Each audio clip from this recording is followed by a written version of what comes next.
Bueno, estabais oyendo la música de Cosmos, de la serie Cosmos, porque como veis por el título de la telepatía es universal, pues oye, vamos a hablar de cosas que se dan en todo el universo. Esta charla tendría que titularse con una pregunta. ¿La telepatía es universal? Porque lo que voy a intentar tratar de demostraros de que sí, que es universal. Y se da desde los seres humanos hasta las partículas atómicas, pasando por animales, plantas, células, seres inanimados y partículas. Y eso es lo que voy a intentar explicaros y demostraros, estoy convencido que vais a salir convencidos de ello, de que es universal de verdad. Es decir, que realmente, por eso el título es La telepatía es universal. Bueno, pues, ¿de qué os voy a hablar? Primero vamos a centrar el tema y vamos a definir lo que es la telepatía y luego, pues voy a hablar de todo esto. Telepatía en seres humanos, en animales, en plantas, en células y microbios, en objetos inanimados y máquinas y en moléculas y partículas atómicas, es decir, en todo el espectro de seres animados e inanimados. Y acabaré, como siempre, pues con un resumen y unas conclusiones. Así es que, sin más, pues vamos a centrar el tema y vamos a definir lo que es la telepatía. Bueno, pues ¿qué es la telepatía? La telepatía, coloquialmente, es lo que se conoce como transmisión del pensamiento y, además, entre personas. Subrayo personas porque estamos hablando, cuando hablamos de telepatía, de seres humanos. La palabra viene de tele, lejos, del griego, y patos, sentir, con lo cual telepatía significaría sentir a distancia, sentimientos a distancia, pensamientos a distancia. Este término de telepatía fue definido en este año por este hombre que era profesor de la Universidad de Cambridge, Frederick Mayer, que pertenecía a la Sociedad para Investigación Psíquica inglesa y se dedican a investigar fenómenos paranormales, entre ellos la telepatía. Y claro, como estamos hablando de seres humanos, pues la telepatía sería un mensaje, un pensamiento que se transmite entre un sujeto humano emisor y uno o varios sujetos receptores, y lo que se transmite el mensaje telepático será un pensamiento o un sentimiento, algo así. Al final veremos que quizás esto sea algo más que un simple mensaje que se transmite de un sitio a otro. Bueno, la telepatía se enmarca dentro de lo que se conocen como fenómenos paranormales o fenómenos de percepción extrasensorial, es decir, más allá de los 5 sentidos que tenemos los humanos. Y pues entre estos fenómenos pues están la telepatía que vamos a hablar, la clarividencia, visión de cosas ocultas o lejanas en el espacio, la precognición, conocimiento anticipado de hechos futuros, que todavía no han ocurrido, y la psicoquinesis, que es la capacidad del pensamiento para actuar sobre objetos, bien animados o inanimados. Por ejemplo, mover objetos, alterar aparatos de distinto tipo o instrumentos de medida, levitar, subir contra la ley de la gravedad, ablandar metales, producir curaciones de un cuerpo, de una persona, producir estigmas, en el caso de los estigmas, los milagros y todo esto, por ejemplo. Bueno, estos son los fenómenos paranormales. Pero a lo largo de la charla yo voy a considerar la telepatía en un sentido más amplio que ese mensaje de ser humano a ser humano, porque voy a incluir también la psicoquinesis en el sentido de que la psicoquinesis, como he comentado antes, es un pensamiento que actúa, por ejemplo, para mover. Si yo tuviera capacidad, podría decir, silla, muévete, y aquella silla haría ras y se movería, como por ejemplo con los poltergeists y todo este tipo de cosas. Es decir, al final también es un pensamiento que actúa sobre un objeto bien animado o bien inanimado. Veis ahí, por ejemplo, esa secuencia de esta película que es Lucy, es una película bastante entretenida de Scarlett Johansson, que toma unas drogas de esas de diseño y le dan unas capacidades de estas inmensas, entre ellas la capacidad, por ejemplo, de con el solo decir así la gente se movía y con una fuerza terrible, ¿no? Está curiosa la película. Bueno, pues esto es la psicoquinesis. La telepatía, como yo comentaba antes, se considera asociada al ser humano, pensamiento de ser humano, de persona a persona, que se transmite. Incluso hay gente que piensa que hay un lugar en el cerebro, todavía no descubierto, que ahí radica la emisión de los mensajes o la recepción de los mensajes, pero esto todavía no se ha descubierto. Por contra, yo pienso que la telepatía no es solo humana, es un fenómeno universal que se da en las personas, en los animales, en las plantas, en las células, en los microorganismos, en las máquinas. Esta, por ejemplo, es una máquina que genera al azar ceros y unos o caras y cruces, en los átomos y en las moléculas y en las partículas atómicas y en general en todo el universo. Es decir, la telepatía es algo que es intrínseco del universo. Con lo cual, es lo que voy a hacer ahora, demostraros que efectivamente la telepatía funciona en seres humanos, en animales, en plantas, en células y microbios, en objetos inanimados y máquinas y en moléculas y partículas atómicas. Vamos a empezar por los seres humanos, que es lo que más se ha estudiado, lógicamente. Entonces vamos a ver experiencias en seres humanos. La telepatía desde la antigüedad se conoce perfectamente. Es famoso el rey Creso de Lidia en Grecia, con la pitonisa de Delfos, que para saber de todos los oráculos que había cuál era el mejor, él mandó en un determinado momento que le adivinaran el pensamiento todos los pitonisos de por ahí. Y él se puso a cocer en un caldero una tortuga y un cordero.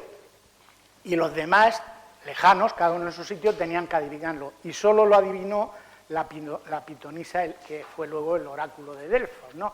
Me refiero que esto es un fenómeno muy antiguo. En el informe que os mandaré por email, pues está esto mucho más extendido. Pero, digamos, en el laboratorio, la investigación empezó quizás con este hombre, con Joseph Van Ryn, de la Universidad de Duke en Carolina del Norte. Estos, pues para investigar cómo podía transmitirse el mensaje telepático de una persona a otra, idearon unas cartas, un juego de cartas, pues la cruz, la estrella, el círculo, el cuadrado y la onda, que lo ideó uno del equipo de este hombre, de Ryn, ¿no? Que se llamaba Zener. Y entonces pues hizo una baraja de 25 cartas de 5 palos, estos 5 palos, ¿no?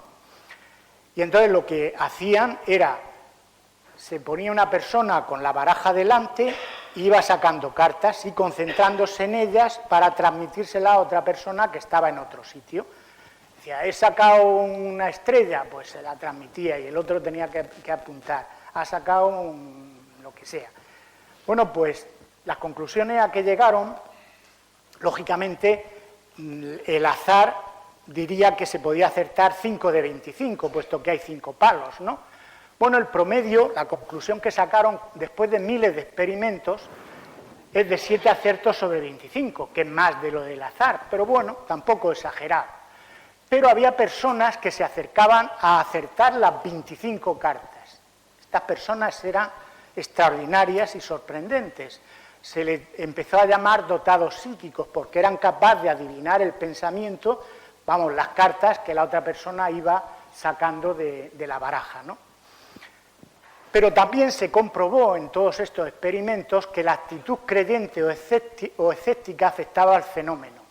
Es decir, si yo creía que la telepatía existía, el fenómeno se producía mucho mejor, con más intensidad, que si yo era escéptico ante eso. Yo digo, esto es una chorrada, esto es imposible, pues no se producía. A los creyentes se le llamaron ovejas, a los escépticos cabras, ¿no? Esto, por cierto, es así en el mundo cuántico. Los físicos cuánticos lo tienen muy en cuenta. Cuando hacen sus experimentos, el físico cuántico que es creyente en que el experimento va a funcionar, le funciona. El que es escéptico no le funciona. Pero esto se ha comprobado muchísimas veces y fijaros que aquí ocurre lo mismo. Es decir, el creyente se le reproducen los fenómenos estos mejor que en el no creyente, ovejas y cabras. Y lo que se ha descubierto también es que el amor favorece el cariño, el afecto, favorece la telepatía. Esto también lo descubrió este hombre que, como digo, inventó la palabra telepatía, Friedrich Mayer. Este hombre, después de muchísimas investigaciones sobre la telepatía, pues vio que las personas que eran recíprocamente telepáticas, es decir, compartían, se transmitían pensamientos y sentimientos, con frecuencia solían tener vínculos afectivos. Eran pues, marido y mujer, madre e hijo, padre, hermanos, es decir, amigos, gente que tenía un vínculo afectivo. Ya lo dice la canción, a pesar de la distancia te siento junto a mí, por tanto tus pensamientos y tus sentimientos son los míos y yo te estoy sintiendo cerca de mí, ¿no? Porque concluyó este hombre que el amor permitía compartir pensamientos y sentimientos sin importar la distancia, además, de uno al otro extremo del planeta, vamos. Como digo, entre los muchos experimentos que se han hecho, se han dado cuenta que los fenómenos de telepatía se dan entre personas que tienen vínculo afectivo entre ellas de forma más intensa, más acusada. Este hombre, este psiquiatra americano, Bertolt Svarg, empezó a ver, era psiquiatra médico, y entonces empezó a ver que entre su familia, sus hijos, su mujer y él, había mucha telepatía. Vamos, se transmitían los pensamientos y entonces pues el hombre se empezó a interesar por el tema y empezó a estudiarlo con detenimiento y empezó a recopilar casos de gente que le ocurría esto entre familiares, amigos, etc. Por ejemplo, dos casos que él cuenta.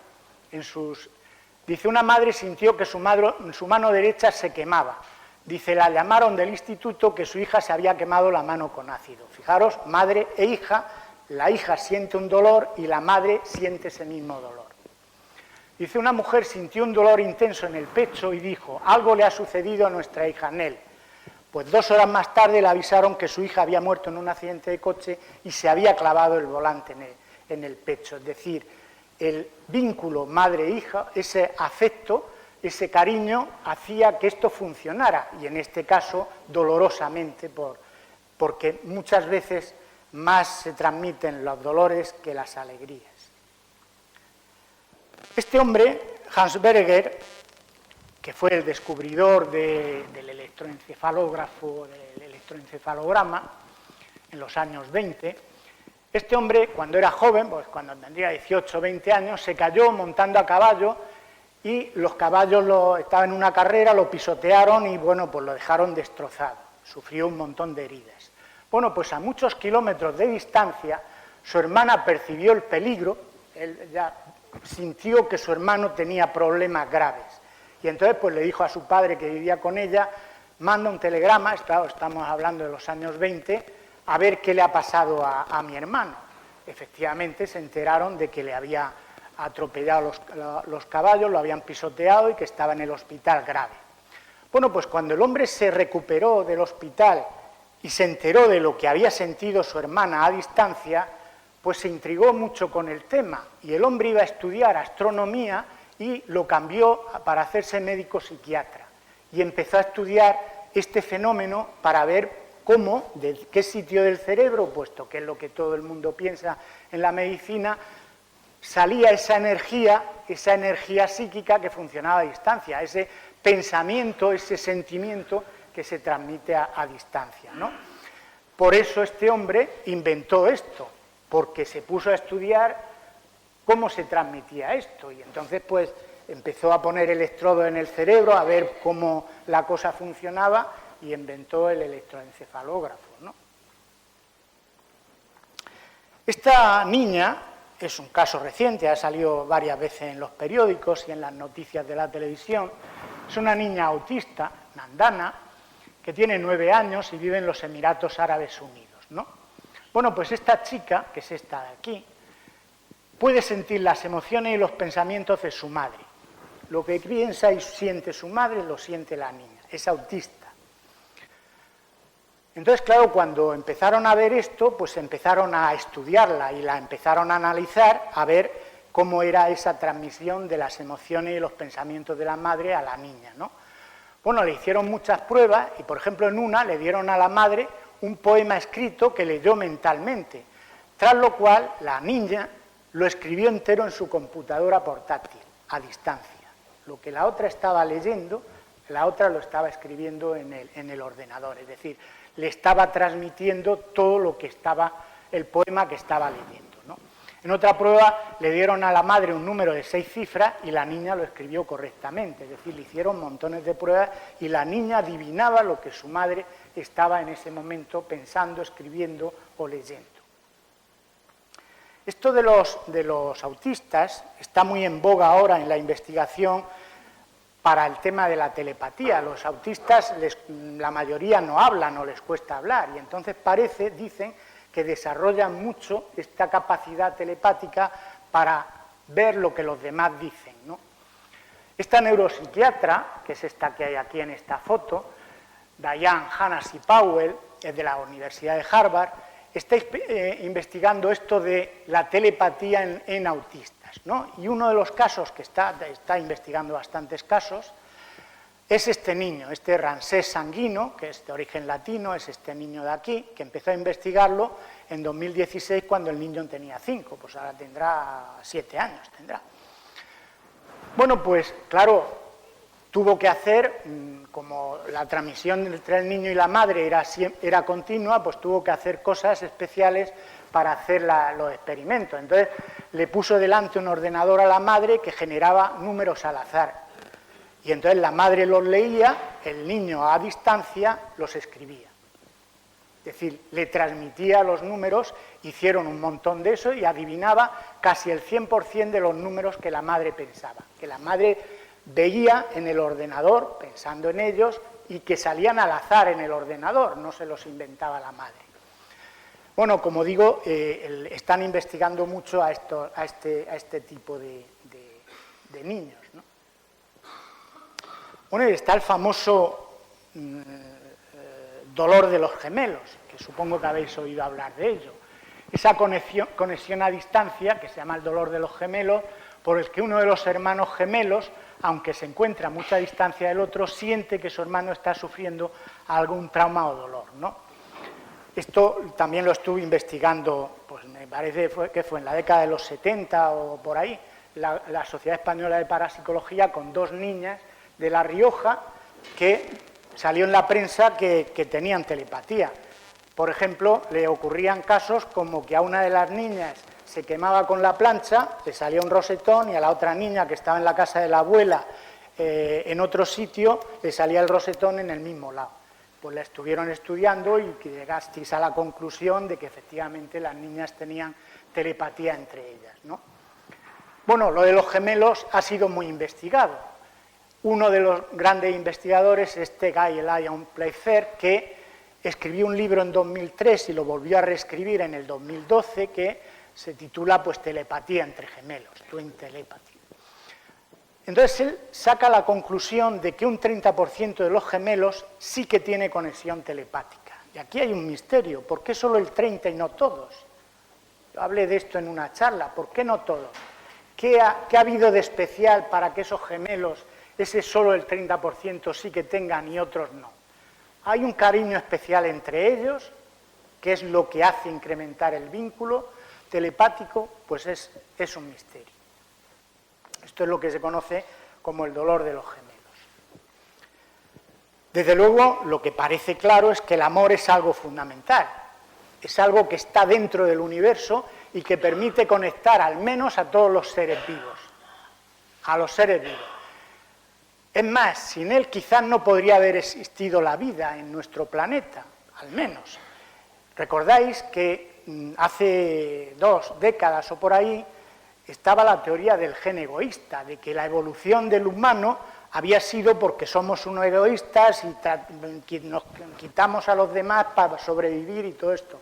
Hoy se piensa todo lo contrario, que realmente el vínculo entre las sociedades antiguas fue lo que hizo que el Homo sapiens prosperaba y llegara hasta donde ha llegado. Es decir, que el amor, el afecto, es lo que realmente ha hecho que el Homo sapiens haya llegado donde hemos llegado, ¿no?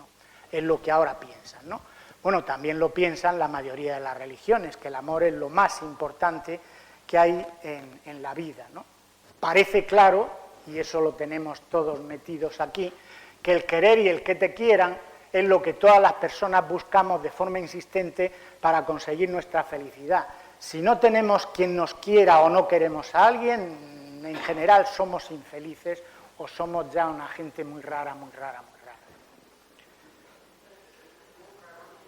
Bueno, pues vamos a seguir con los seres humanos y vamos a ver las investigaciones esta EDA de Mills. Bueno, EDA viene de Electrodermal Activity, o sea, la actividad eléctrica, la resistencia de la piel, medir, como con los polígrafos, la resistencia de la piel y, por tanto, pues ver cómo cambia la resistencia. Es una forma de medir que se inventaron para medir la capacidad telepática. Y lo que hacían es hacer una interacción mental con sistemas vivos, con otras personas, ¿no? El de Mills este. Bueno, pues estos experimentos consistían en provocar a distancia entre un sujeto emisor y un sujeto receptor la alteración de la actividad termoeléctrica, es decir, de la resistencia de la piel. Un sujeto emisor, se concentraba en un sujeto receptor diciéndote, vas a cambiar tus constantes. Y el otro, medido con sus cacharros puestos como están ahí en los dedos, pues efectivamente las curvas decían que la resistencia, cuando el otro se concentraba en él, cambiaba. Esto empezó así porque entonces solo había estos cacharros, hoy hay muchas más cosas, hoy ya hasta se realizan resonancias magnéticas funcionales, es decir, te están mirando el cerebro, cuando alguien está pensando en ti, cómo tu cerebro cambia automáticamente porque el otro está pensando y transmitiéndote sentimientos, ¿no? Bueno, estos métodos que miden las constantes físicas del organismo, de los sujetos que están recibiendo ese mensaje telepático, demuestran una cosa, y es que el fenómeno no solo afecta al cerebro del sujeto, que sería, por tanto, el que reproduce el pensamiento, el sentimiento, es lo que se asume que es el cerebro, ¿no? Sino que afecta a todo el organismo. Y de ello están deduciendo que las transmisiones telepáticas se están captando continuamente en el inconsciente, pero solo unas poquitas veces pasan al consciente y me entero de que me han transmitido algo, pero se están quedando en el inconsciente. Claro, es que lo que dicen ahora los psicólogos y los investigadores estos de neurociencia, dicen que la mente consciente es un 5%, la mente inconsciente un 95%. Esto, como bien sabéis, no se sabe muy bien en qué sitios del cerebro está y toda esta historia todavía se desconoce totalmente, ¿no? Pero parece, claro, que podría ser que nosotros estemos recibiendo todos los pensamientos y sentimientos de los que están alrededor y de los que están lejanos, pero nuestro cerebro solo está captando algunas veces el pensamiento. Y esto se ha comprobado, porque en esas investigaciones que yo he dicho antes, se veía claramente cómo las constantes se alteraban cuando el otro se concentraba en el sujeto receptor. Se alteraba el electroencefalograma, el electrocardiograma, todo esto se alteraba. Pero el sujeto no sentía nada especial, no sabía que nadie estuviera pensando en él nada en concreto, es decir, a su consciente no llegaba. Luego, puede ser que todos estemos recibiendo en el inconsciente un montón, pero que nuestro consciente lo elimina automáticamente. También se han hecho experimentos con los sueños telepáticos. Y uno de los más conocidos, este hombre, el doctor, el psiquiatra Ullman, del Maimonides Medical Center, ¿no?, en Nueva York. Bueno, hoy se sabe que cuando dormimos, en la fase REM es la de movimiento rápido de ojos, en que el cerebro está muy activo y los ojos se mueven como locos, es cuando soñamos, es el periodo en el que soñamos. En las otras fases del sueño normalmente no se sueña. Y además se ha descubierto que si tú estás en la fase REM soñando tus historias del día o de lo que sea, ¿no?, si te despiertan en esa fase, suele recordar el sueño que estabas teniendo, ¿no? Entonces, basándose en ese conocimiento, pues montaron unos experimentos, ¿no? Entonces, lo que hacían es poner a una persona a dormir y cuando estaba en fase REM, por tanto, en esa etapa de soñar, había otra persona que le enseñaba una imagen de un cuadro. Y esa persona se tenía que fijar en esa imagen y, con su pensamiento, intentar transmitírsela a la persona que estaba durmiendo, en la fase REM. Una vez que terminaba de concentrarse y transmitirla, por así decirlo, a la otra persona la despertaba, porque al despertarse recuerda el sueño. Pero después la dejaban dormir. Pues a la mañana siguiente, a la persona que había estado dormida, le enseñaban un montón de imágenes. Y ella tenía que decir, esta es la que me han transmitido. Pues como aquí pone, los resultados concluían que había telepatía en sueños. Es decir, en muchas ocasiones la persona de esas muchas imágenes que le enseñaban señalaba la correcta, la que le habían transmitido en sueños. Luego en sueños también parece que hay telepatía y ahí también esto incide en lo del inconsciente que estábamos diciendo antes, que quizá estemos recibiendo continuamente los mensajes, pero nuestro consciente dice, no, todo esto fuera, abajo, y solo salen a la superficie unos pocos. Bueno, esto se ha investigado últimamente mucho, la telepatía con teléfonos e internet.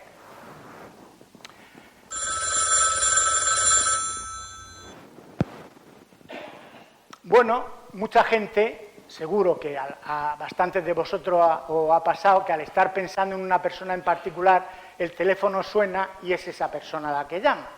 Esto es clarísimamente una telepatía, pero bueno, esto como es espontáneo y ocurre unas veces sí y otras veces no, pues este biólogo británico, Rupert Sheldrake, de la Universidad de Cambridge, empezó a realizar bastante... ha hecho muchas investigaciones con telepatía, después veremos algunas más. Ha realizado bastantes investigaciones desde el 2000 y, por ejemplo, hizo muchos experimentos y en uno pues cogía 4 posibles comunicantes que tenían que llamar por teléfono a una persona y la persona a la que llamaban tenía que decir, me ha llamado, o, bueno, cuando sonaba el teléfono tenía que decir, me llama fulano, mengano, zutano, el que sea. Bueno, pues acertaron en un 40% de las veces. El azar sería solo del 25% porque había 4 posibles comunicantes, ¿no? Es decir, que sí que había determinado. Y además lo que se dieron cuenta, de nuevo, es que cuando las personas que llamaban tenían vínculos afectivos con el llamado, la cosa funcionaba mucho mejor. Es decir, el cariño, el afecto, hace que la telepatía funcione mejor. Bueno, esto nos ha ocurrido también con email, con mensajes de móvil, con el WhatsApp, con todo este tipo de cosas. Bueno, hemos dado un pequeño repaso, ya os digo que en el informe que os mandaré por email está mucho más detallado y con muchísimos más ejemplos. Vamos a ver ahora con animales, telepatía en animales.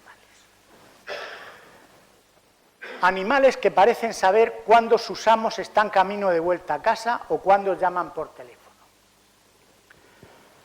Por ejemplo, si el dueño de un perro sale todos los días del trabajo a las 5 y llega a casa a las 6, pues pensaremos que la conducta del perro de ir a la puerta a esperarlo a las 5:30, pues es una cosa del hábito. Pues bueno, ya sabe que va a llegar a las 6, pues el perro se pone delante a las 5:30. Pero claro, si un día el perro se va a la puerta a las 3:30 y a las 4, para sorpresa de la familia que no le había avisado, llega el dueño, pues ya esto empieza a tener mala explicación desde el punto de vista de rutina. Esto ya, el hábito o la costumbre no es suficiente para explicarlo. Un ejemplo de los muchos que hay recopilados. Esta señora, que es masajista, afirma que su perro Kenzo, el cual está muy unido afectivamente a su hija, le ocurre esto. Esta señora dice, siempre sé cuándo va a venir mi hija a casa porque unos 15 minutos antes el perro se sitúa delante de la puerta expectante, esperándola. Y es imposible que la abuela o la oiga porque vivimos en un 7º piso. Dice, además, también me advierte cuando es mi hija la que llama por teléfono. Dice, pues porque cuando llama el perro se lanza al teléfono como un loco. Si llama a otra persona ni se inmuta, sigue sentado donde estuviera y ni se inmuta. Luego también hay una telepatía, en este caso, entre la dueña del perro, la hija de esta señora, y el perro. Esto solo tiene una explicación, telepatía. Pero esto también se ha investigado en plan laboratorio, ¿no?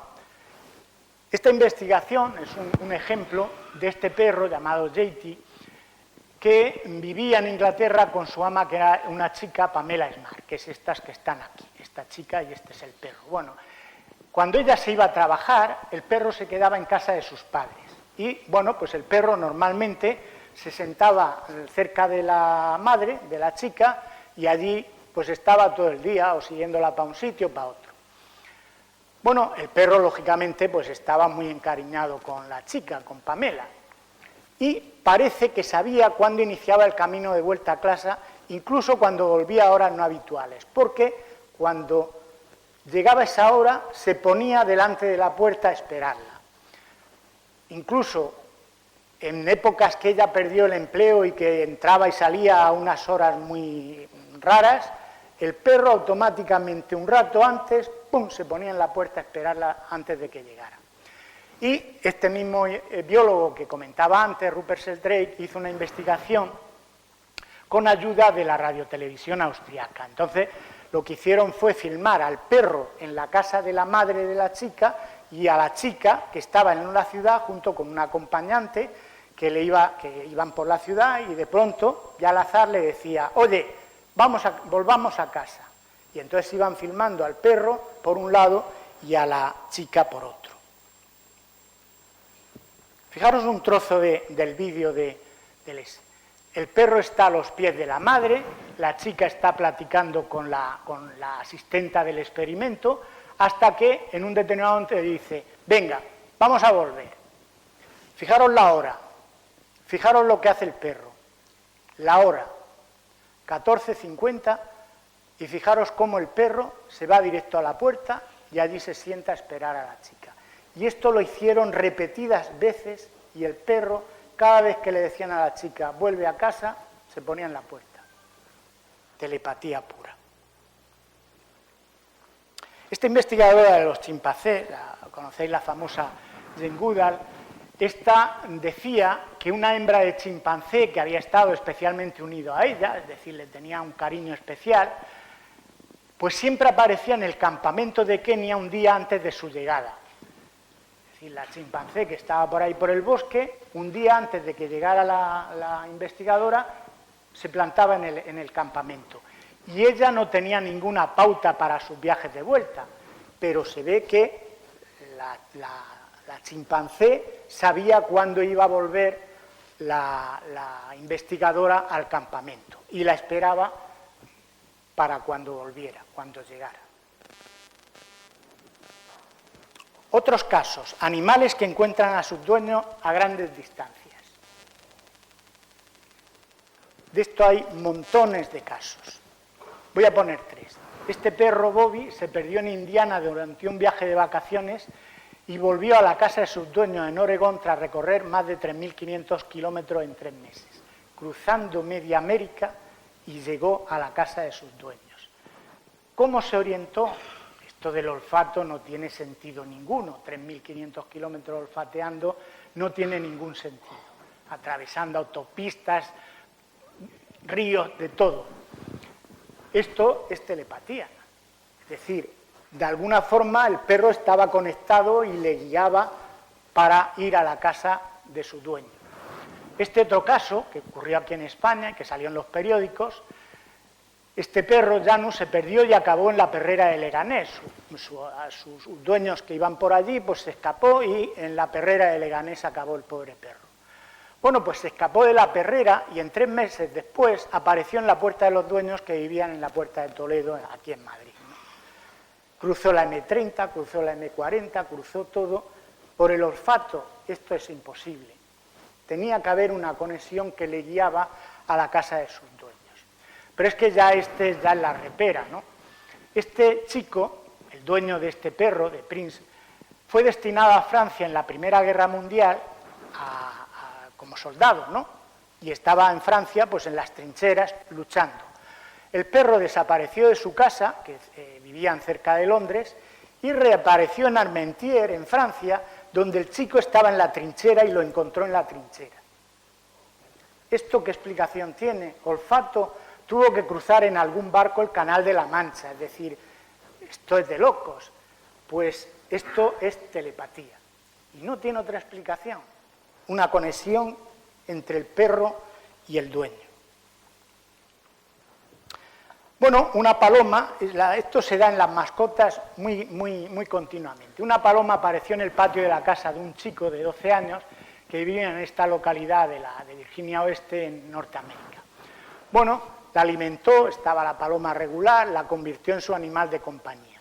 Pero un tiempo después el muchacho tuvo que ingresar en un hospital que estaba a 168 kilómetros de su pueblo para una operación quirúrgica.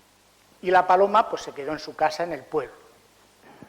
Bueno, pues una semana después, que estando todavía en el hospital recuperándose de la operación quirúrgica, oyó un aleteo junto a la ventana de su habitación en el hospital. Entonces, pues le llamó a la enfermera, oiga, que está ahí alguien.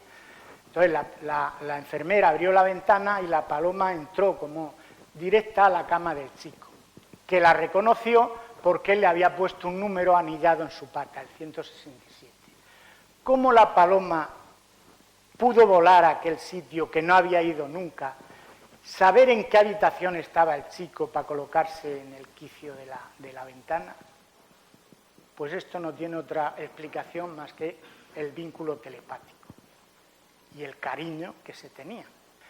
Bueno, pues este caso es muy reciente, salió en los periódicos no hace mucho. Sucedió en Rusia en 2017 y fue el de esta perra. Esta perra sufrió un terrible atropello y el animal quedó en la nieve con graves heridas y 2 patas rotas. Bueno, pues la recogieron la llevaron a un veterinario que, tras curarla, pues le buscó un dueño. Y la única chica que se prestó fue esta Nina, para nos calla, ¿no?, que es esta de aquí de la foto. Bueno, pues la cogió a la perra en su casa, pues la siguió curando, la enseñó a caminar con las patas rotas, en fin, todo este tipo de cosas. Pero tenía un piso muy pequeñito, tenía además otras mascotas y entonces al final le buscó otro hogar en casa de unos amigos. Pues bueno, días después de que estaba en la casa de los otros amigos, la perra se fugó de la nueva casa, que estaba a más de 300 kilómetros, y volvió a la casa de esta chica. ¿Cómo lo supo? Fue en coche, no pudo oler el camino, no pudo ver. Pues esto, vínculo telepático, no hay otra explicación. ¿Veis que soy...? Animales que detectan la muerte de sus dueños en la distancia. Bueno, un caso que cuenta esta señora de Oxford. Dice, mi hijo estaba muy unido a nuestra perra. Entró en la Royal Navy en 1978 y ya en aquel momento se dieron cuenta de que la perra anticipaba su llegada cuando lo visitaba la familia unos 20 minutos antes. Un poco como lo que hemos contado antes, de que saben cuándo el dueño va a volver a casa. Pero es que en abril del 82, el barco, estaba en la Royal Navy, el barco donde estaba él sirviendo, el chico este, se fue a la guerra de las Malvinas. Pues en la mañana del 25 de mayo, la perra, cuenta la señora, se me abalanzó sobre las rodillas, temblando y gimiendo, sin que pudiera apartarla de las rodillas. Pues luego se enteraron de que el barco lo habían hundido los argentinos y había muerto el chico, justo cuando la perra se abalanzó sobre sus rodillas. ¿Cómo lo supo? Esto es un misterio, pero está claro que hay un vínculo, que la muerte del chico le afectó directamente a la perra. Vamos a hablar de plantas ahora. Telepatía en las plantas. La telepatía en las plantas, ya los chinos en la antigüedad, hace más de 2000 años, ya se dieron cuenta que las plantas tenían telepatía entre ellas. Pero quien empezó a investigarlo de forma, digamos, más de laboratorio fue este hombre, Cliff Buster, ¿no? Porque ya sabemos que se comunican por medios químicos, por ejemplo, para avisar a otras plantas de los peligros, pero lo que es telepatía, pues empezó a darse cuenta, ya digo que los chinos ya se habían dado cuenta, este americano Cliff Buster. Este hombre era experto en polígrafos, detectores de mentiras, y era pues un miembro del servicio de espionaje y de la CIA americana, ¿no? Experto, como digo, en polígrafo, en detectores de mentiras. Bueno, pues este hombre, posiblemente un día que estaba medio aburrido, pues se le ocurrió con su polígrafo, le puso los electrodos a una hoja de un tronco de Brasil, la regó pensando en que lo que quería descubrir es cuando el agua subiera hasta la hoja, pues tendría que cambiar la resistencia eléctrica de la hoja. Y entonces él lo que quería saber es cuánto tiempo tardaría el agua en llegar a la hoja, ¿no? Pues bueno, le puso los electrodos y la regó. Pero lo que le descubrió le desmarcó totalmente lo que él buscaba. Porque el polígrafo se comportaba como cuando los seres humanos experimentan un estímulo agradable. No tenía nada que ver con que el agua le llegara a las hojas. Claro, esto le llevó a preguntarse si la planta era capaz de sentir emoción. Es decir, de alguna forma que el agua para ella era algo emocionante y alegre, ¿no? Y entonces, pues empezó a darle vueltas a la cabeza a ver si la planta sentía emociones. Y lo primero que se le ocurrió es meter la hoja de la planta en una taza de café hirviendo, a ver si la planta, pues los electrodos del polígrafo que tenía conectados a la planta, pues empezaban a dar trazados irregulares, ¿no? Pero lo de la taza de café no funcionó. Entonces, pues pensó en quemarla. Y entonces, cuando fue a coger las cerillas, el polígrafo hizo... Fijaos aquí. Es decir, la planta detectó el sentimiento de que la iba a quemar, de daño que le iban a producir en el pensamiento del otro, porque el otro estaba pensando en meterle fuego. Es decir, la planta detectó ese pensamiento. Parece. ¿Será que la planta captó su pensamiento y su reacción y reaccionó ante su intención de quemarla? Pues parece claro cómo se comportó el polígrafo. Bueno, este hombre siguió haciendo muchos más experimentos. Y, por ejemplo, empezó a hacer experimentos con un perro que tenían en el laboratorio. Y efectivamente con el perro también las plantas detectaban las emociones del perro, pero claro, no estaba muy seguro si eran las emociones del perro o las emociones de ellos que también estaban en el laboratorio. Con lo cual ideó un experimento muy curioso en el que producía la muerte de unos camarones, cogía un puñado, inventó una maquinita sencilla que cogía agua hirviendo, tenía un recipiente de agua hirviendo y un cacharro con camarones que al azar, ¡pum!, echaba los camarones al agua hirviendo, con lo cual, pues claro, los camarones se morían, ¿no? Unas veces echaba camarones y otras veces no echaba camarones. Es decir, que hizo todo tipo de alternativas de experimentos, ¿no? Y eso, la máquina funcionaba al azar. Bueno, conectó 3 filodendros a 3 polígrafos, 3 plantas, y un cuarto polígrafo lo dejó sin conectar de control, por ver si también a ese le pasaba algo, ¿no? Ellos, todos los del laboratorio, se fueron fuera del laboratorio, enchufaron los polígrafos y enchufaron la máquina, que cada una tenía su trazado para saber los tiempos y todo esto, y ya te digo, se fueron todos. Bueno, pues cuando volvieron y empezaron a ver los registros, vieron que las plantas respondieron ante la muerte de los camarones mostrando curvas similares a las de las personas sometidas a una intensa presión. Es decir, parece que las plantas detectaban la muerte de los camarones. Aquí ha hablado alguna vez el doctor José Miguel Gaona, luego comentaré quizás algo si me da tiempo, y esto, la muerte de los cerdos en el matadero, lo detectaban sus máquinas. Bueno, hemos hablado de seres humanos, de animales, de plantas, vamos a hablar ahora de células y microbios. Lógicamente estoy poniendo muy poquitos ejemplos de cada uno, en el informe que os mandaré hay muchísimos más. Este es un experimento que realizaron militares. Recogieron muestras de leucocitos de varios donantes, de varias personas que les sacaban la sangre, aislaban los leucocitos Y entonces las muestras las colocaron en habitaciones lejanas, hasta 80 kilómetros de distancia, y le ponían un equipo de medición eléctrico a la persona, al donante de los leucocitos, y otro al cultivo de los leucocitos.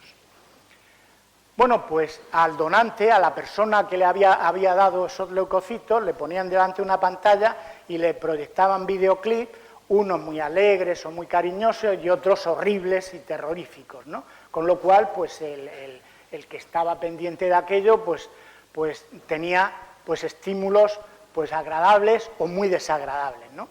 Pues los mismos que él sentía y que estaban monitorizados por los aparatos que él tenía conectados, expresaban sus leucocitos en el otro sitio hasta 80 kilómetros de distancia. Es decir, los leucocitos seguían sintonizados con el donante que dio esos leucocitos. Vínculo telepático de nuevo, en este caso con más cariño porque eran mis leucocitos, ¿no? Bueno, este hombre, Jean Berger, de este instituto, ya en los años 70 empezó a investigar todo esto, y una de las investigaciones que hizo fue con pensamientos negativos. Entonces hay un hongo, que es este Rhizoctonia solani, que es fatal para un montón de cultivos, los deja arrasados, ¿no? Bueno, pues reclutó a 10 voluntarios y les asignó 5 placas experimentales y 5 placas de control a cada uno. 5 que tenían hongos de estos, con las cuales se iba a hacer el experimento, y otras 5 que se guardaban en otro sitio y con las cuales no se iban a hacer experimentos. Bueno, pues a la hora señalada, cada voluntario tenía que enviar pensamientos para detener el crecimiento de los hongos en las placas experimentales, en sus 5 placas. Las de control estaban por allí en otro sitio, en las cuales no se estaba fijando nadie. Bueno, pues de las 195 muestras que recibieron pensamientos negativos, el 77%, fijaos, presentaron un tamaño inferior al tamaño medio de los controles. Es decir, que el pensamiento negativo hacía que se detuviera el crecimiento de los hongos, ¿no? Lo cual el pensamiento, si supiéramos emplearlo bien, seríamos capaces de hacer mucho en este mundo. En resumen, las plantas, células, microbios también sienten a distancia los pensamientos positivos y negativos. Y aquí ya no podemos hablar de cerebro, puesto que estas no tienen cerebro como los animales o los seres humanos. Tiene que ser otra cosa, el vínculo telepático. Sigamos con objetos inanimados y máquinas. Vamos a ver la telepatía en este caso. Y vamos a ver ahora en concreto el fenómeno de la psicoquinesis. Parece, y hoy cada día está más claro esto, que nuestros pensamientos pueden actuar sobre el mundo físico que nos rodea. Esto es clarísimo en el mundo cuántico, pero cada vez se están dando cuenta, luego comentaré algo más, de que es en el mundo general, en el mundo que nos rodea, ¿no? Esto es lo que se conoce como psicoquinesis, con K o con Q, PK abreviado, y que se han hecho muchos experimentos en el laboratorio, pero también están los famosos poltergeist, no voy a entrar ahora en detalle de esto, que también es afectar al mundo físico que me rodea, supuestamente con los pensamientos, con la mente. Bueno, ejemplos de variedad de estos fenómenos son, por ejemplo, afectar a la tirada de dados y decir, quiero que todos los dados salgan 6, y ¡bum!, salen todos 6, por ejemplo. Ablandar metales, influir en aparatos electrónicos, mover objetos, etcétera, ¿no? Allí recordáis que el poder de la mente controla la fuerza, y que la fuerza es algo que actúa sobre el mundo y que, por ejemplo, hace con el pensamiento levantar una nave espacial, como en uno de los capítulos el maestro Yoda le estaba enseñando al Skywalker que tenía que ponerse de esa forma a pensar para que la nave que estaba metida en un pantano, hundida en un pantano, se levantara sola, ¿no? Por cierto que el otro día, yo duermo ahora regular, y estaba despierto yendo a la radio, pues serían las 5 de la mañana, y escuché que estaban hablando de que George Lucas se ideó esta historia de la fuerza y todo esto a través de los libros de Carlos Castaneda, el hombre que estuvo estudiando el chamanismo antiguo en México, sus famosos libros de Don Juan y toda esta historia. Pues parece que George Lucas se inspiró en toda esta historia de los libros de Carlos Castaneda. Bueno, en los 60 se investigó la psicoquinesis, por ejemplo, en la URSS, con esta chica, con esta señora, ¿no? Nina Kulagina. Y se la filmó viendo cómo con su pensamiento era capaz de mover objetos, pequeños objetos. Esta señora también era capaz, por ejemplo, de pararle el corazón a una rana y rearrancárselo después. Y esto con gente mirando qué es lo que estaba ocurriendo con la rana. Me refiero a investigadores, médicos, etc. Aquí tenéis un vídeo, un trocito del vídeo de esta señora, que esto se encuentra en internet. Fijaos que los objetos están debajo de una campana de cristal. Fijaos que le ponen para que ella no pueda actuar con las manos. Fijaos cómo se mueve la caja de cerillas con su pensamiento. Ella hace con las manos así, pero no lo puede tocar. Fijaos cómo se mueven las cerillas. Mal el vídeo porque tiene mala calidad, pero hicieron muchísimos experimentos con esta señora y efectivamente era capaz de mover objetos pequeños. Pero ahora lo que más se hace son experimentos con lo que se llaman máquinas REG. Y esto, entre otros sitios, pero donde quizás más se ha investigado, es en la Universidad de Princeton. Allí idearon unas máquinas REG, que son de Random Event Generator, es decir, máquinas que generan de forma aleatoria, similar a tirar una moneda que sale cara o cruz. Si yo tiro una moneda 1000 veces, pues saldrán unas 500 caras y unas 500 cruces. Pues estas máquinas simulan eso mismo y entonces pues van generando caras y cruces al azar, ¿no? Bueno, y entonces lo que hacían es poner a personas delante de las máquinas diciéndole: concéntrate sobre la máquina y dile que genere más caras. Efectivamente, la máquina le hacía caso y generaba más caras. No siempre, pero en bastantes ocasiones. Es decir, los pensamientos humanos eran capaces de alterar la regla, el comportamiento de estas máquinas, cambiando esas reglas de azar. Y, por ejemplo, generaban más caras que cruces, ¿no? Esto, por ejemplo, se está usando ahora en el llamado Proyecto Conciencia Global, que alguna vez he comentado yo aquí. Hay un montón de máquinas de estas repartidas por todo el planeta, en universidades y laboratorios, que están funcionando y transmitiendo lo que generan, las caras y los cruces, a la Universidad de Princeton. Y cuando ocurre un evento de estos gordos en el mundo, pues, por ejemplo, lo de las Torres Gemelas, los trenes de Madrid, todo esto, todas las máquinas se volvían locas generando más caras que cruces, o más cruces que caras, ¿no? Lo mismo da. Es decir, como si hubiera una conciencia global de que todos estamos cambiando las reglas de azar de todas estas máquinas. Y este proyecto sigue en marcha y se puede ver en Internet, en la web de la universidad. Bueno, esto también se ha demostrado con animales, sobre estas maquinitas al azar. Esto lo empezó a hacer este doctor, biólogo francés, con pollitos, con conejitos. Veis aquí, de este además se pueden ver los vídeos en YouTube, que están todos, de cómo hace los experimentos, vamos, están todos en YouTube. Bueno, pues este hombre, ¿qué ideó? Ideó lo siguiente. Bueno, me faltaban los pollitos. Con pollitos no hacemos nada. Bueno, pues ya sabéis que los pollitos, cuando salen del cascarón, empiezan a moverse detrás de lo primero que ven, que suele ser la madre gallina, y entonces van detrás y delante de ella siempre. Y entonces lo que hizo fue condicionar a los pollitos recién nacidos del cascarón a que siguieran a su maquinita, que en vez de ser una máquina estática que genera ceros y unos, era una maquinita que se movía al azar por una cancha, ¿no? Es esta maquinita de aquí, que se movía por esta cancha. Entonces los condicionaba y los pollitos pues iban, la máquina se movía, pues los pollitos detrás de la maquinita. Ya cuando ya los había condicionado y los pollitos ya decían: esta es mi madre gallina para siempre, entonces hacía lo siguiente: metía a un pollito en una jaula.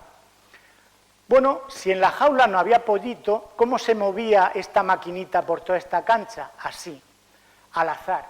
Es decir, pues recorría todo aquello pues de forma aleatoria como estaba programada. Pero cuando el pollito lo metían, pollito ya condicionado, sabiendo que su madre es esta maquinita, pues cuando el pollito lo metían en la jaula, fijaos qué hacía la máquina. Se movía pegada donde estaba la jaula del pollito. Es decir, el pollito cambiaba las reglas de azar del movimiento de la máquina, haciendo que se pegara a la jaula por el cariño que le tenía su madre gallina, que era aquella máquina, claro. Luego también el pollito controla y es capaz de cambiar las reglas. Hay un mensaje telepático clarísimo entre el pollito y los circuitos de esa máquina, cambiándole las reglas totalmente. Acabamos con las moléculas y las partículas atómicas. Ya decía que iba a demostrar que la telepatía es universal desde los seres humanos hasta las partículas atómicas. Pues vamos a hablar moléculas, por ejemplo, moléculas de agua. Esto fue muy famoso y sigue siendo muy famoso. Con el agua se han hecho muchos experimentos. El que más, quizás, y el más famoso es este japonés Masaru Emoto. Masaru Emoto era un ejecutivo de Tokio, pues bueno, que trabajaba en finanzas en Tokio.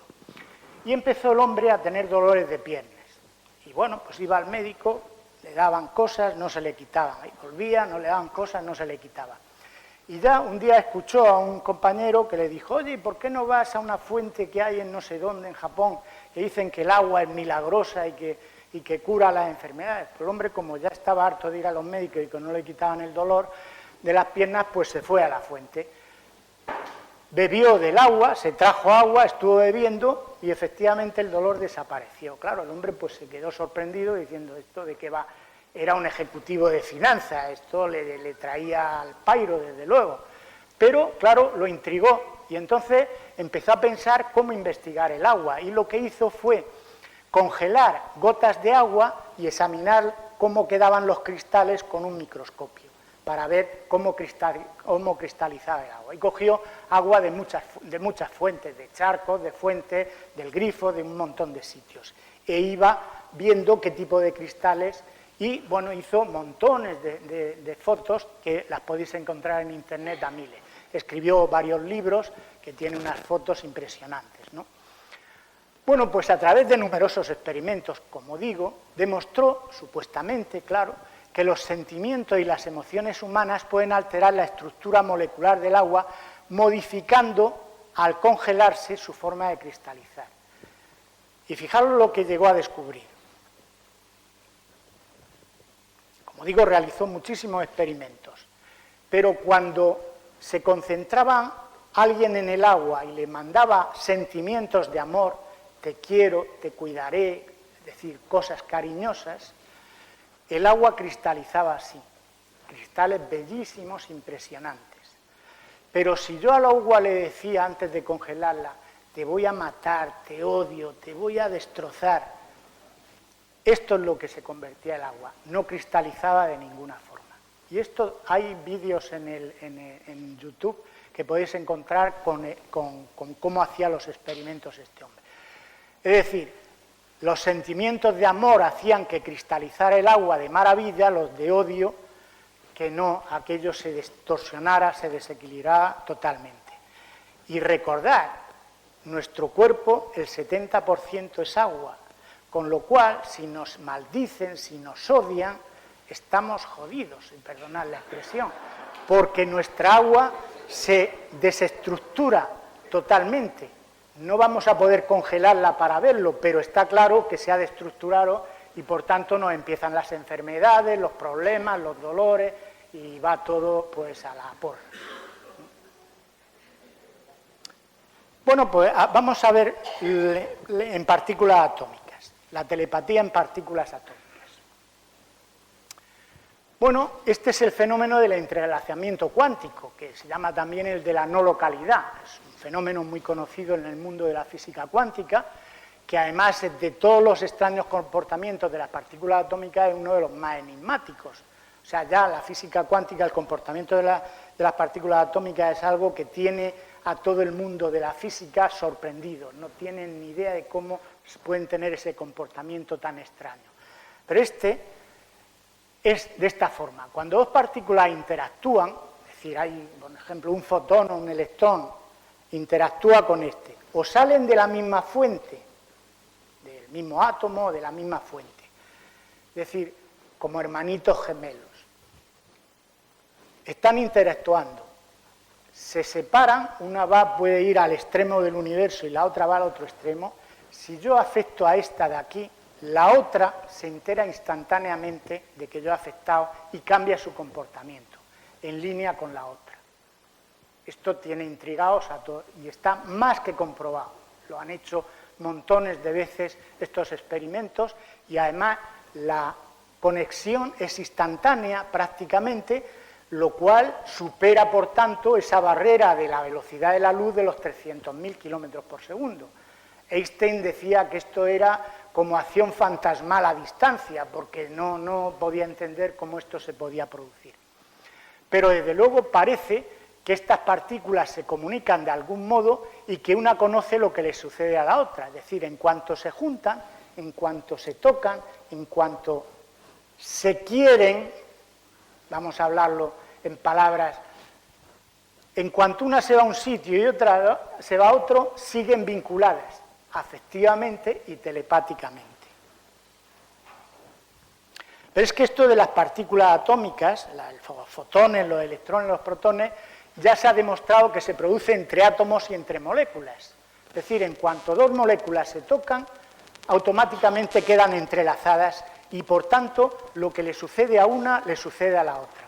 Es más, hace muy poquito, hará 15 días, salió una noticia en la prensa que habían logrado entrelazar a dos láminas microscópicas de aluminio, que tenían millones de átomos cada laminita esa, y la habían logrado entrelazar, de forma que cuando a una le hacían un redoble, la otra redoblaba, especie de redoble de tambor. O sea que esto cada día, con lo cual mucha gente especula de que esto está en todo el mundo, es decir, todos estamos entrelazados.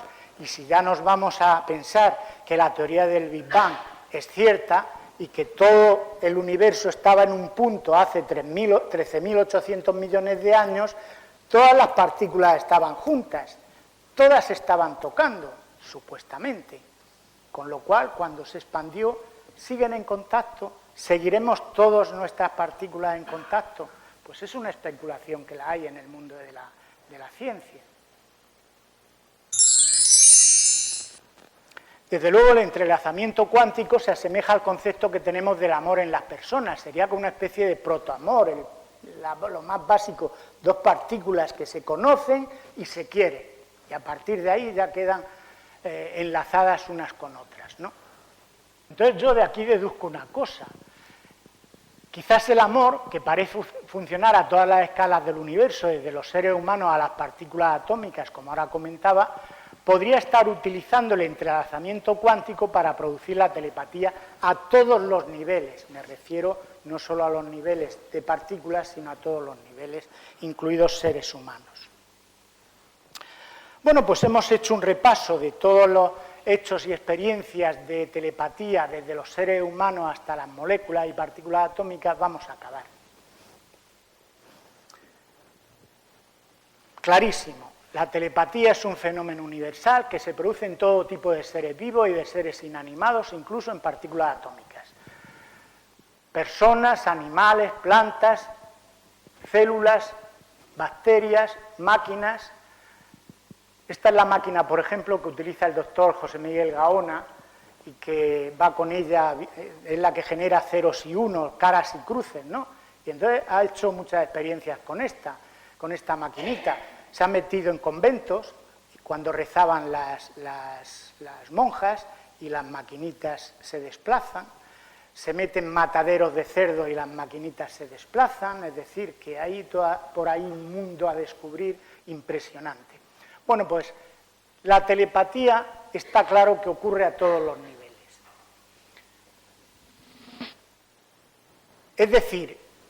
Para mí la telepatía es algo intrínseco del universo, está en los fundamentos del universo, en la base del universo.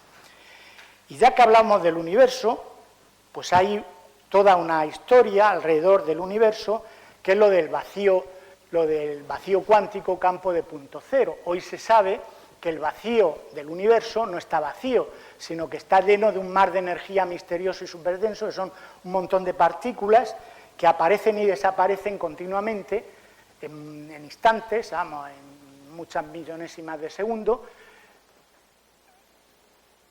pero que aparecen, desaparecen, aparecen y desaparecen. Y son muchas, tan muchas, que la energía que hay en un metro cúbico, dicen que sería capaz, si supiéramos extraer esa energía, de hacer hervir todos los océanos del planeta.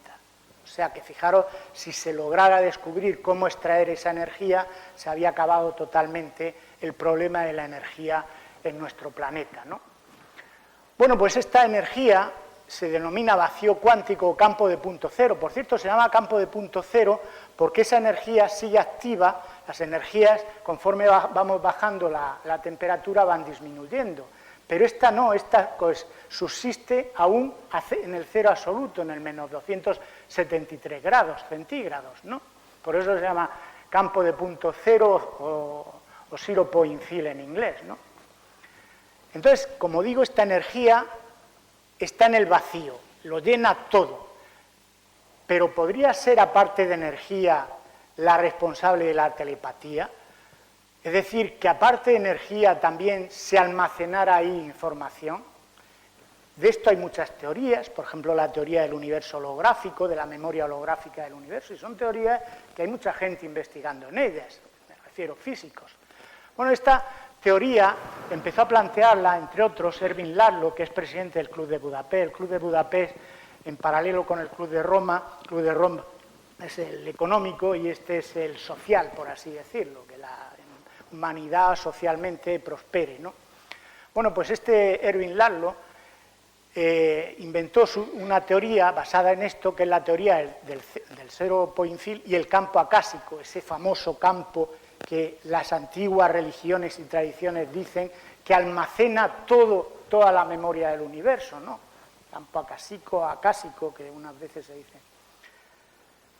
Es decir, que podría estar ocurriendo que toda la información de todo lo que ha sucedido, está sucediendo, y muchos dicen, y sucederá, futuro, estaría disponible completamente, almacenada posiblemente en ese vacío cuántico, y solo se necesita sintonizar con esa información concreta, con lo que a mí me interesa, es decir, que funcionaría de alguna forma como que el sujeto receptor actuara como un receptor de radio, y lo que hago es sintonizar la información que a mí me conviene, como cuando sintonizo la emisora que a mí me conviene escuchar. Es decir, toda la información estaría ahí guardada, en esa biblioteca impresionante, y lo que lo que emito se guarda aquí, lo que recibo lo puedo sintonizar aquí, y lo que pasa es que unas veces sintonizo y otras veces no, o a lo mejor sintonizo todo, pero solo al consciente me llega muy poquito. Eso sigue siendo un misterio. Pero bueno, esto podría ser una teoría. Desde luego, ya hemos visto que la telepatía se favorece cuando existen vínculos afectivos entre el sujeto emisor y el sujeto receptor. Y esto ya hemos visto que sucede de los seres humanos hasta las partículas atómicas, que se tocan, se quieren y ya quedan entrelazadas para siempre.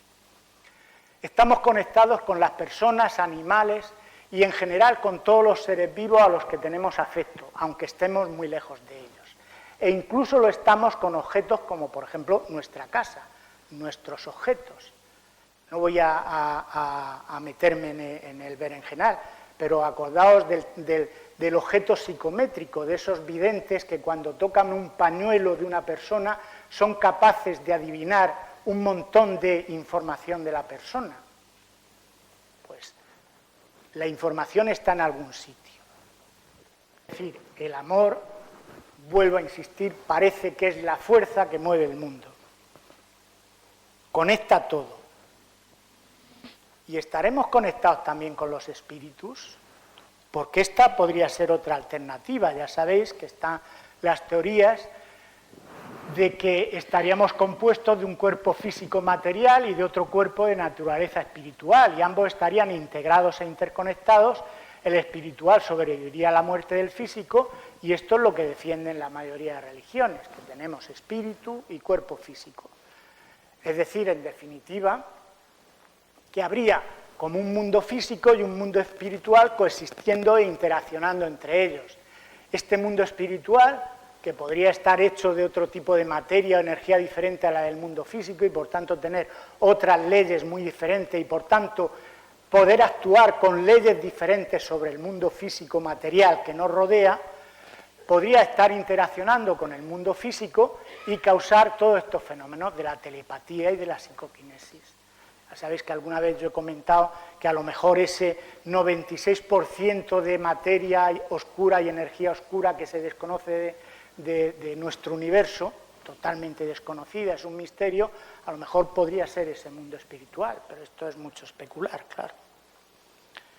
Bueno, este profesor, muy conocido porque sale en la película esta ¿Y tú qué sabes?, dice, yo creo que los descubrimientos de un físico, los descubrimientos de la física cuántica aumentan el apoyo a Platón. Platón ya decía que existe una morada más perfecta y no materialista. Dice, porque hay evidencia de que existe un universo no material, no físico, que tiene una realidad, aunque no sea claramente perceptible por nuestros sentidos ni por nuestros instrumentos de medida, los que estamos acostumbrados a usar. Todo parece indicar la existencia de dimensiones no materiales de la realidad. Hay otra cosa más allá que podría explicar todo esto que estamos hablando de la telepatía. Desde luego, los fenómenos paranormales son reales, muy reales. Pero la ciencia no los considera por la dificultad de reproducirlos. Pero claro, yo me maravillo. Todo el mundo que dice esto de los fenómenos de la tele, esto no me cuentes. Pero le hablas del Big Bang y dicen, el Big Bang, claro, el Big Bang. El Big Bang, a ver, esto sigue siendo una teoría, pero muy, muy en mantillas. O la expansión del universo, algo que se inventaron y que parece que cuadra con lo que ha ocurrido, que de pronto el universo le dio por hacer y expandirse a toda pastilla. Y esto lo inventaron para que cuadrara con lo que veían. ¿Será verdad? Pues ni idea. La teoría de la relatividad, la teoría de la evolución de Darwin. La mayoría de estas teorías están aún sin probar e incluso algunas están en mantillas. Por ejemplo, la aparición del universo, la materia o la energía oscura, que como decía antes, el 96% del universo. Es decir, desconocemos prácticamente todo nuestro universo. ¿Cómo surgió la vida? Esto sigue siendo una incógnita total. Y conforme investigan más los biólogos, más se enfrentan con el problema. No son capaces de ninguna forma de decir esto de la sopa primigenia y toda esta historia. Cada vez están más alejados de esas teorías. O qué es la conciencia del ser humano, etcétera. Pues esto sigue siendo misterios. En resumen, ¿es la telepatía algo fundamental de nuestro universo? ¿Está en el fundamento de nuestro universo? ¿Está todo nuestro universo interconectado? ¿Qué relación tienen la telepatía y el amor? Porque ya hemos visto que parece que mucha. Bueno, en cualquier caso, a mí, la verdad es que me pregunto siempre, ¿por qué no se investigan en profundidad estos fenómenos? Porque estoy seguro que nos ayudarían a entender mucho mejor el mundo que nos rodea, con diferencia.